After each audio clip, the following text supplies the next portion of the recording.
वैचारिक ढांचा तैयार करने की बात कही है। ये सर्वोच्च न्यायालय का अपमान है, कोर्ट की अवमानना है।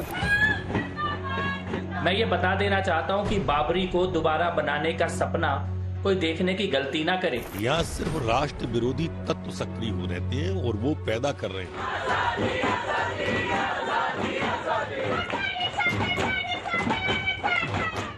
जिस बाबरी मस्जिद पर सुप्रीम कोर्ट का फैसला आ गया, राम मंदिर का निर्माण शुरू हो गया, विवाद की सारी किश्तें खत्म हो गईं। उसी बाबरी पर विवाद का नया अध्याय खोलने की एक कोशिश हुई है जवाहरलाल नेहरू विश्वविद्यालय के परिसर से।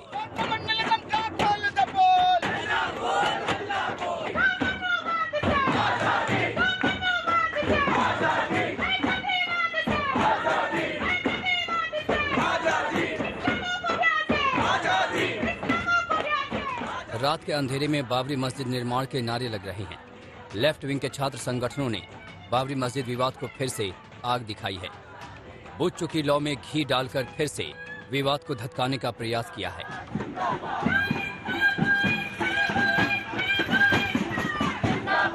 बात है कि बाबरी मस्जिद को जिस तरीके से एकदम एक कॉन्सेंट्रेटेड प्लान तरीके से तोड़ा गया, दूसरा एक मूवमेंट उसके इर्द गिर्द चलाया गया था बीएचपी, बीजेपी, आरएसएस द्वारा कि बाबरी मस्जिद को तोड़ा जाए। और आज के समय पे हम लोग जो स्लोगन सुन रहे हैं कि बात बाबरी तक सिर्फ नहीं है, बात है आने वाले समय में वो लोग जिस तरीके से बोल रहे हैं कि काशी भी है, मथुरा भी है, तो ये एक जो सांप्रदायिक जो माहौल है उसको खराब करने की पूरी कोशिश फिर से किया जा रहा है। एक स्लोगन दिया गया था, नहीं सहेंगे हाशिमपुरा, नहीं सहेंगे दादरी, फिर बनाओ फिर बनाओ फिर बनाओ बाबरी।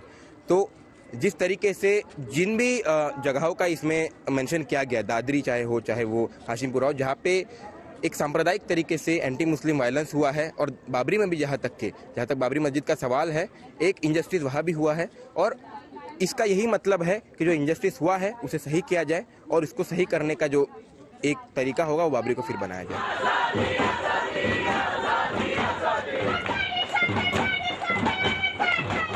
ये जेएनयू से निकली आवाज है। ये नारे जेएनयू में गूंज रहे हैं, और ये वही जेएनयू है जो वैचारिक संघर्ष का बड़ा एपिसेंटर रहा है। राष्ट्रवाद पर राजनीति की नई सीरीज इसी जेएनयू से शुरू हुई, जिसे आप देखते और समझते रहे हैं।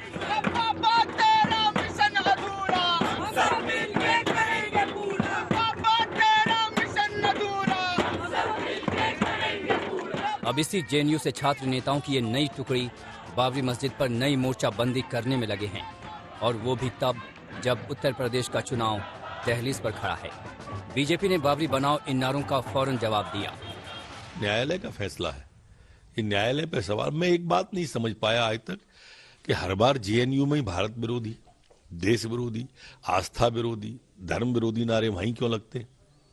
ये जेएनयू कभी पाकिस्तान के खिलाफ क्यों नहीं लगाता है नारे, जहां पर अभी प्रियंता की 70-90% हड्डियां तोड़ दी, उस पाकिस्तान पे नहीं लगाए। कुछ ताकतें हैं जो संविधान से ऊपर मानती, कुछ ताकतें अपने आप को न्यायालय से ऊपर मानती।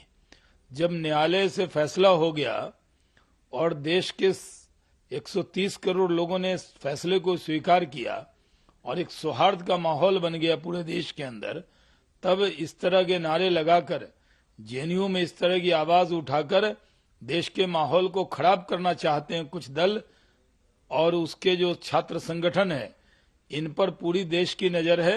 उनके नारों से कोई फर्क पड़ने वाला नहीं। कायदे से तो सुप्रीम कोर्ट के फैसले के बाद बाबरी विवाद की फांस से देश को मुक्ति मिल जानी चाहिए।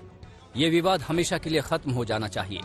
यूपी की राजनीति में नए और ठोस मुद्दों की भूमिका बननी चाहिए। लेकिन बाबरी विवाद शायद इतनी जल्दी राजनीति के जहन से जाने वाला नहीं है। लखनऊ में समर्थ श्रीवास्तव के साथ अमरदीप कुमार, दिल्ली आज तक।